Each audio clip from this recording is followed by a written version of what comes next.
हुजूर पाक सल्लल्लाहु ताला अलैहि वसल्लम ने सहाबा से पूछा, सबसे गरीब आदमी कौन है, तुम जानते हो? सहाबा ने कहा, अल्लाह के नबी ज्यादा जानते हैं। आका फरमाते, क़यामत के दिन एक बंदा ऐसा होगा जिसकी नमाजें भी बहुत थी, सदकात और खैरात भी बहुत थे, हज भी किया था, ज़कात भी दिया था, उम्रे भी थे, नफिल इबादतें भी थी, उसकी बहुत नेकियां लेकर के आया था।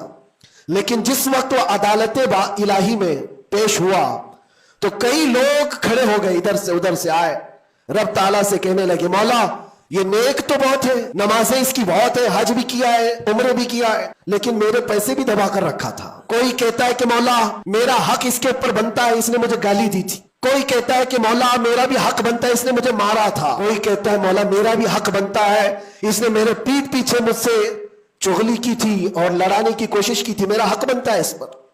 तो ये सारे हक तलब करने वाले बंदे खड़े हो जाएंगे। अल्लाह ताला फरमाता है, तुम लोगों को इससे क्या चाहिए? सारे बंदे कहते हैं, मौला हम तो गुनहगार हैं, नेकियों की कमी है, इसके पास नेकियां ज्यादा है, इसकी नेकियां हमें दिला दे। अब अदालत इलाही का ये फैसला सुनो, अल्लाह फरिश्तों को हुक्म देता है, इसके पास जितनी नेकियां हैं वो इन सब में तकसीम करो। जब फरिश्ते इसकी नेकियां निकाल निकाल कर तकसीम कर रहे थे, नेकियां इसकी पूरी खत्म हो गई, हकदारों का भी हक पूरा हुआ नहीं। वो कहने लगे, मौला हमारा भी हक है इसके ऊपर। अल्लाह ताला फरमाता है, अब उसके पास तो नेकियां पूरी खत्म हो गई, तुम चाहते क्या हो? वो गुनहगार थे, वो कहते, मौला हम ये चाहते हैं कि हमारे गुनाह उठा करके उस पर डाल दे, हमारा बोझ तो कम हो जाए। हुक्म होगा रब ताला का कि इसके ऊपर उनका हक बनता है, लिहाजा उनके गुनाह उठा उठा करके इसके ऊपर डालो। हदीस पाक में मेरे आका फरमाते, लेके तो चला था बहुत सारी नेकियां, लेकिन वहां सब बट गई, उल्टा दूसरों के गुनाह अपने सर पर ले लिया और सीधे उसको फरिश्ते जहन्नम में लेकर जाते हैं। ये क़यामत के दिन का